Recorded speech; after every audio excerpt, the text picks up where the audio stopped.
Picture this Europe in the summer of 1914, a world on the brink, no passports needed.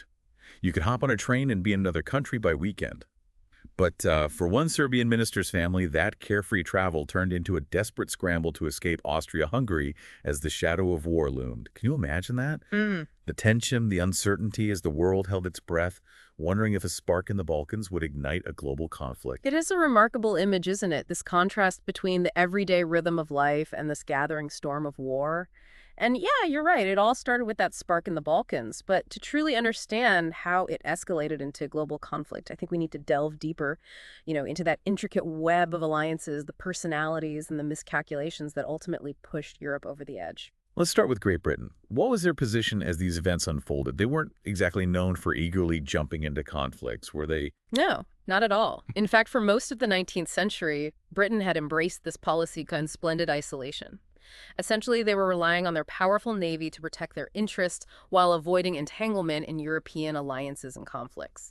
So think of it as strategic detachment, a way for Britain to maintain its global influence without getting bogged down in, continental squabbles. But by 1914, it seems that policy of splendid isolation had shifted. Why was that? Well, I think a couple of factors contributed to this change. The Boer War that was fought in South Africa at the turn of the century was a wake-up call for them. It exposed some vulnerabilities in Britain's vast empire, stretching, from India to Africa, and they realized they needed allies. The world was becoming more interconnected and volatile, and Britain realized that to maintain its position, it needed a more proactive approach to foreign policy. And I imagine Germany's rapid rise as an industrial and military power must have caused some anxiety in London. Absolutely. Germany's growing economic and military might was seen as a direct challenge to Britain's long-standing dominance. It's that classic rising power dilemma, the anxieties of an established power facing a newcomer threatening to disrupt the existing order. So this anxiety, coupled with the need to protect their empire, led Britain to forge these alliances with France and Russia, two countries they had historically viewed with suspicion. It seems counterintuitive that they would ally with countries whose ideologies they didn't necessarily share, especially Tsarist Russia, which was an autocracy. It's certainly a fascinating paradox. It highlights the pragmatism of British foreign policy at the time. They were driven by strategic necessity, not ideological affinity. The empire, with its vast economic and geopolitical interests, dictated their decisions. Think of it this way. Britain was playing this complex game of realpolitik, balancing its own interests and anxieties against this backdrop of shifting alliances. So we have a Britain stepping away from splendid isolation to forge alliances with former rivals. And internally, Britain's facing its own turmoil with Irish Home Rule, debates the suffragette movement demanding votes for women and widespread labor strikes. It's almost like a perfect storm brewing. And at the helm of British foreign policy during this tumultuous period was, of course, Sir Edward Grey. He's quite an enigma, isn't he? Sir Edward Grey is a fascinating character. He was, in many ways, the quintessential Edwardian gentleman, a man who enjoyed fly-fishing real tennis and seemed to possess a certain aloofness from the political machinations swirling around him. Yet beneath that seemingly detached exterior was a shrewd and calculating diplomat. It's a striking contrast. On one hand, you have Grey, the avid outdoorsman spending his weekends fishing on the Itchen River. On the other, he's the man shaping British foreign policy, navigating a complex web of alliances and trying to prevent a continental war. What can you tell us about his diplomatic style? The sources mentioned a certain ambiguity that may have contributed to the crisis. And that's where Grey's diplomacy gets really interesting. Publicly, he maintained that Britain had no formal obligation to defend France and Russia, emphasizing their freedom to act independently. This kind of gave the impression that Britain might remain neutral in a continental conflict. But that wasn't the whole story, was it? Not quite. Privately, he assured the French of their support. This created a dangerous ambiguity. Germany was left guessing about Britain's true intentions, which may have emboldened them to take a harder line, believing that Britain would ultimately stay out of the conflict. It's like he was playing this high-stakes poker game, trying to keep his cards close to his chest. Mm. But as we know, bluffing can backfire. Yeah. And to complicate matters further, there were the ambassadors stationed in London, each representing their own country's interests and perspectives. Let's talk about these ambassadors. The sources highlight two in particular, Prince Lichnowsky of Germany and Paul Cambon of France. It sounds like they were quite the contrasting pair. They were indeed. Prince Lichnowsky was known for his lavish parties and genuine affection for Britain. He was a prominent figure in London society, well-liked and respected. He seemed to truly believe that war could be averted and that diplomacy would prevail. He almost sounds like he went native, as they say, becoming so enamored with British culture that he underestimated the seriousness of the situation. There's an element of that, certainly. His desire for peace may have blinded him to the reality of the situation and led him to misjudge the seriousness of German intentions. He seems to have underestimated the forces pushing Europe towards war. And Cambone, he seems to have been a much different character. Paul Cambone was a much more reserved figure. He famously refused to speak English despite living in London for over a decade. He insisted on having everything translated, even simple words like yes. It's almost comical to imagine him insisting on translations for everything. But I imagine that unwavering stance reflected the seriousness of the situation from the French perspective. Precisely. This unwavering stance, even in seemingly trivial matters, underscored the seriousness of the French commitment to their alliance with Russia and Serbia. Unlike Lichnowsky, Cambon was under no illusions about the gravity of the situation. He understood the stakes and was prepared to play hardball. And then we have the Austrian ambassador, Count Mensdorf, who seemed to have completely misread the situation. He actually believed Gray sympathized with Austria, failing to grasp the potential impact of the Austrian ultimatum to Serbia. It's a fascinating example of how misperceptions and miscommunication can have disastrous consequences, isn't it? It's a classic case of wishful thinking. Mensdorf, perhaps influenced by his own biases and assumptions, failed to grasp the potential for the Austrian ultimatum to ignite a wider conflict. He misjudged Gray's position and underestimated the volatile dynamics at play. And that ultimatum delivered on July 23rd was a bombshell. It was essentially a list of demands so harsh that it was practically designed to be rejected.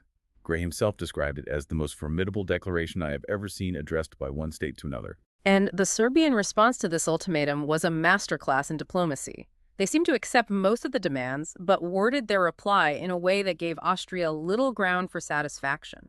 It was a carefully calculated move designed to avoid outright rejection while still asserting their sovereignty. They were walking a tightrope, weren't they? Appearing conciliatory while also protecting their national pride. It's a moment that captures the incredibly high stakes and the delicate maneuvering that was happening behind the scenes. Absolutely. They knew the outright rejection would give Austria the pretext for war, but they also couldn't be seen as capitulating to unreasonable demands. It was a delicate balancing act and one that ultimately failed to prevent the slide towards war. And this brings us back to that story about the Serbian trade minister accidentally showing up at the Austrian embassy just hours before war is declared. It's a moment that captures the human drama unfolding amidst the diplomatic maneuvering. It's a powerful illustration of how personal lives were intertwined with these global events. Here's this man desperately worried about his family trapped in Austria-Hungary, stumbling into a situation that inadvertently reveals his country's intentions. It reminds us that history is made up of not just grand pronouncements and treaties, but also the hopes, fears, and anxieties of individuals caught in the maelstrom of events. It's a reminder that even in the midst of grand historical events, it's the individual stories, the human anxieties, and the hopes that make history come alive. Speaking of choices, let's delve into the pivotal role played by Eyre Crowe, the chief Germanophobe in the British Foreign Office. He offered a starkly different perspective on the crisis, didn't he? Indeed, Crowe, a man of German descent himself, paradoxically held a deep-seated suspicion of Germany's intentions.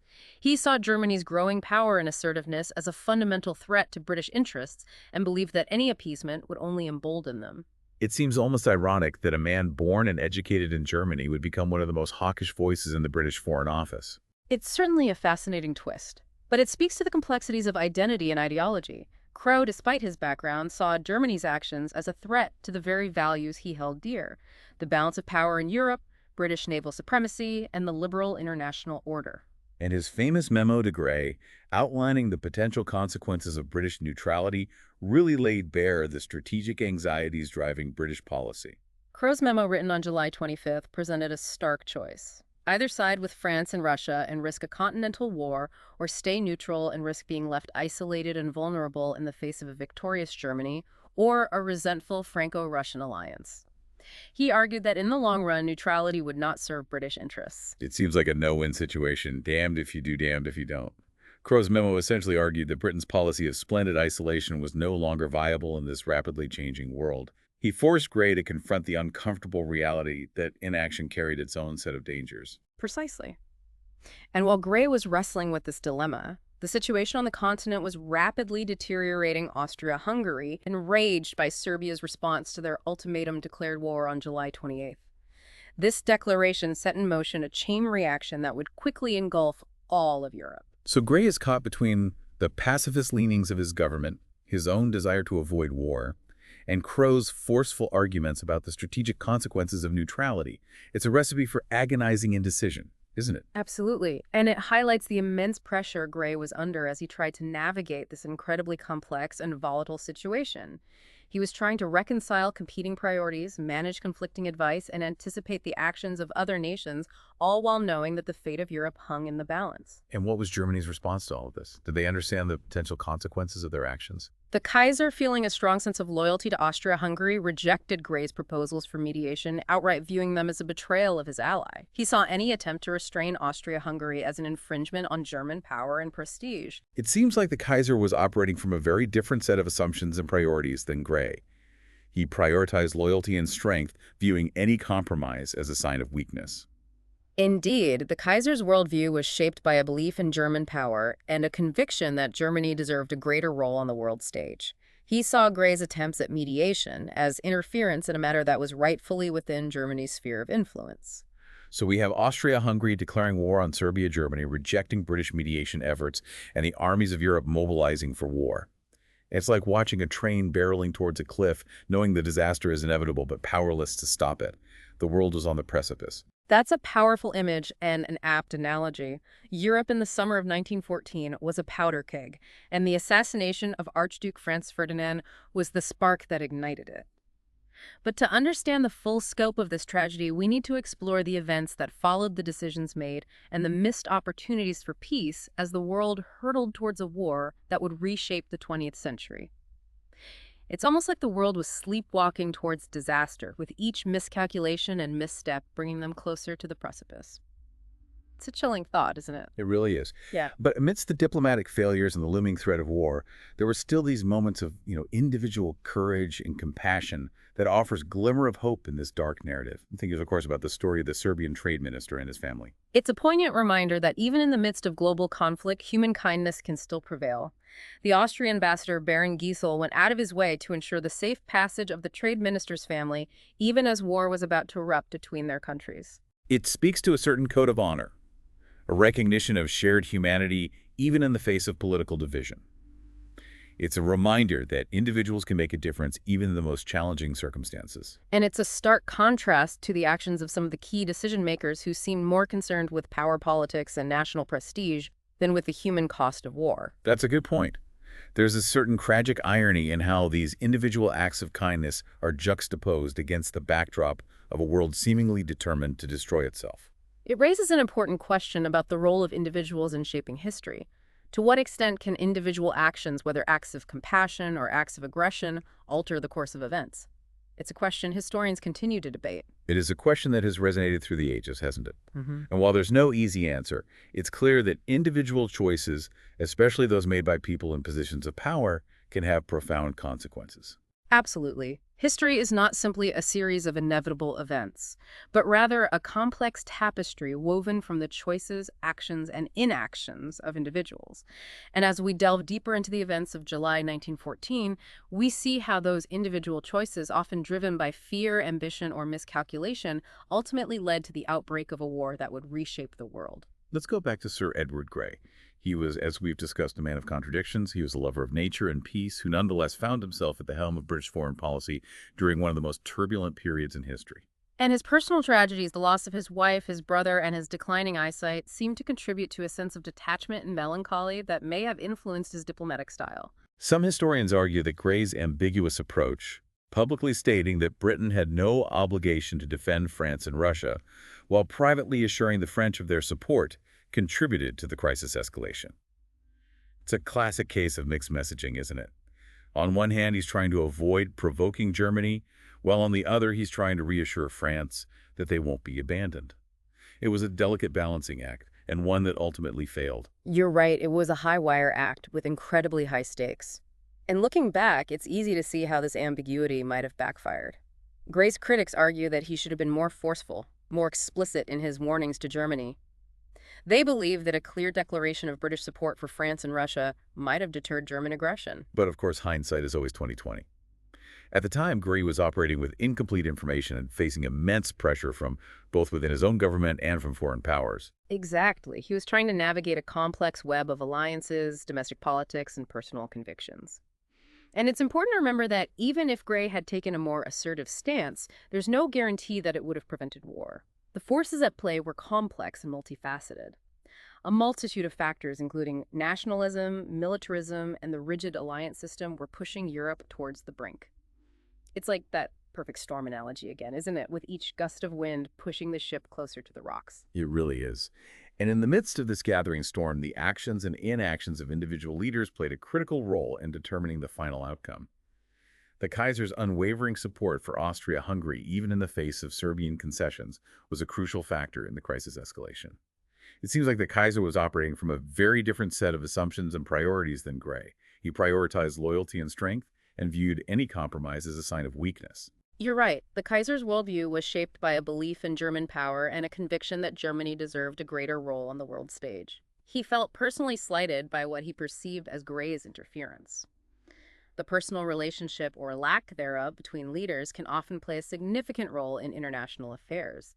In this case, the mutual distrust and animosity between the Kaiser and Gray made it even more difficult to find a diplomatic solution.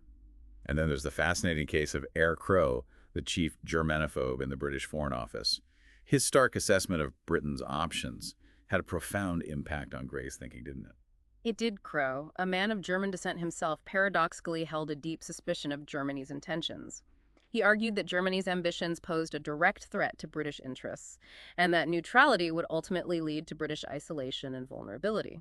He believed that Germany's ultimate goal was to dominate Europe, and that Britain couldn't stand idly by while that happened. His famous memo, written on July 25th, outlining the potential consequences of British neutrality, is a chilling read. He essentially argued that Britain had no choice but to intervene, that their own strategic interests were inextricably linked to the fate of France and Russia. Crowe's memo was a turning point. It helped to crystallize the anxieties and strategic calculations that were swirling within the British government. It forced Gray to confront the possibility that Britain might be drawn into a continental war, even if they tried to remain neutral. So Gray is caught between the pacifist leanings of his government, his own desire to avoid war, and Crowe's forceful arguments about the strategic consequences of neutrality. It's a recipe for agonizing indecision. And while Gray was grappling with this dilemma, events on the continent were spiraling out of control, Austria-Hungary rejecting Serbia's carefully worded response to their ultimatum declared war on July 28th. This declaration set in motion a chain reaction that would quickly engulf all of Europe. It was the spark that ignited the powder keg. The intricate web of alliances that had been woven over decades came into play, drawing one nation after another into the conflict. Germany, honoring its treaty obligations to Austria-Hungary, declared war on Russia on August 1st and on France on August 3rd. It's almost like watching a domino effect, with each falling domino triggering the next. It's a stark reminder of how interconnected the world had become and how quickly a localized conflict could escalate into a global conflagration. That's an excellent point. Those alliances meant to deter aggression, ironically became the very mechanisms that drew the continent into war. And in the midst of this escalating crisis, Sir Edward Grey, the man who had tried so desperately to prevent war, found himself facing a grim reality. His attempts at diplomacy had failed, and the world was on the brink of a catastrophe. But there was still one crucial question that remained unanswered. Would Great Britain, the nation that had prided itself on its splendid isolation, join the fray? Or would they attempt to stay neutral, risking the consequences outlined in Crowe's ominous memo? That decision would ultimately seal the fate of Europe and plunge the world into a war unlike any it had ever seen. Yeah, it was a decision that really weighed heavily on Grey and the entire British government. Remember, even as war erupted on the continent, there was still this strong current of pacifism, within the British government. Many, including Prime Minister Asquith, hoped that Britain could remain neutral, believing that their involvement wasn't essential to the outcome. So what tipped the scales? What ultimately pushed Britain to abandon its neutrality and enter the war? It was a combination of factors, a confluence of events and pressures that made neutrality increasingly untenable.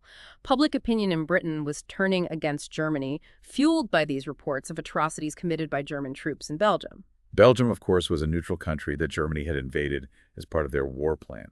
It seems almost unthinkable now, a neutral country caught in the crossfire. It was a strategic decision on Germany's part, a calculated risk to outflank the French defenses. But it had this unintended consequence of turning British public opinion sharply against Germany. The reports of German soldiers, killing civilians, burning villages, destroying these cultural landmarks, whether entirely accurate or exaggerated, had a profound impact. It's a classic case of atrocity propaganda, isn't it? Using real or fabricated accounts of enemy brutality to sway public opinion and justify intervention. But in a world before mass media and social media, it's easy to see how these stories could have evoked a visceral emotional response. Absolutely. These reports spread through newspapers, and word of mouth created a wave of outrage and fear. People were horrified by the images of violence and destruction coming out of Belgium. It made it increasingly difficult for the British government to maintain neutrality. There was this growing sense that Britain couldn't stand by and allow such aggression to go unchecked. So public pressure played a significant role. No. But what about the strategic calculations? Wasn't there also a concern that staying out of the war would leave Britain vulnerable in the long run? That's where Crow's earlier memo comes back into play. His warnings about the consequences of neutrality, of being left isolated and at the mercy of a victorious Germany, now resonated more strongly within the British government. The situation in Belgium made those warnings seem all the more prescient. It's almost like a self-fulfilling prophecy. By trying to avoid war, Britain might have inadvertently made it more likely. Yeah, it's one of the tragic ironies of this story. And the final straw, the event that ultimately pushed Britain into the war, was the German violation of Belgian neutrality. Belgium was a small country, hardly a major military threat to Germany. So why was this invasion such a turning point for Britain? Well, Belgium's neutrality had been guaranteed by an international treaty signed by several European powers, including Great Britain. The German invasion was seen as this blatant violation of international law, a flagrant disregard for treaty obligations. Like a line in the sand had been crossed. Yeah. A point of no return. Exactly.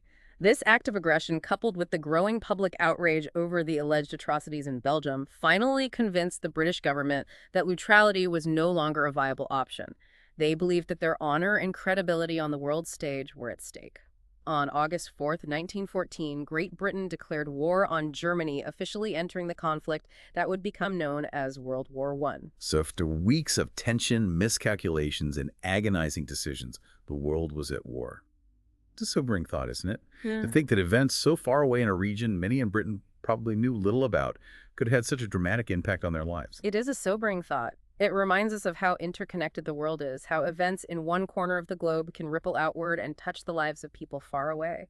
And it underscores the importance of understanding history not just as a series of dates and battles, but as this complex web of choices, actions, and consequences. As we look back at this pivotal moment in history, what are the key takeaways? What can we learn from this complex chain of events that led to one of the deadliest conflicts in human history? Well, it's a question that historians continue to grapple with. I think one of the key takeaways is the danger of miscalculation and miscommunication in international relations. The leaders involved, often operating with incomplete information and influenced by their own biases and assumptions, made a series of decisions that ultimately led to disaster. It highlights the need for clear and open communication, for diplomacy and dialogue, even when tensions are high and perspectives clash. It's also a reminder of the power of public opinion, isn't it? The stories of German atrocities in Belgium, whether entirely accurate or exaggerated, had a profound impact on British public opinion, creating this climate that made it politically impossible for the government to remain neutral. It's a reminder that leaders, even in a time of war, are ultimately accountable to their people, and that public pressure, especially when fueled by moral outrage, can be a powerful force for change. And perhaps most importantly, this story reminds us of the human cost of war. The millions of lives lost to families, torn apart, the lasting scars on the landscape and the psyche of Europe. These are the enduring legacies of the decisions made in those fateful weeks of July 1914. We must never forget the human cost of conflict, the individual stories of suffering and sacrifice that lie behind the grand narratives of history. You're absolutely right. And it's a call to action for all of us to learn from the mistakes of the past, to strive for greater understanding and empathy, and to work towards a world where diplomacy and dialogue prevail, where conflicts are resolved peacefully, and where the human cost of war is never again forgotten. It's a powerful message to end on. If this deep dive has piqued your curiosity about the events leading up to World War I, we encourage you to explore further. Delve into the biographies of these fascinating individuals, explore the intricacies of the alliance system, and consider the role of propaganda in shaping public opinion. And for more deep dives into history's pivotal moments, be sure to subscribe to The Deep Dive. We'll see you next time for another fascinating exploration of the past.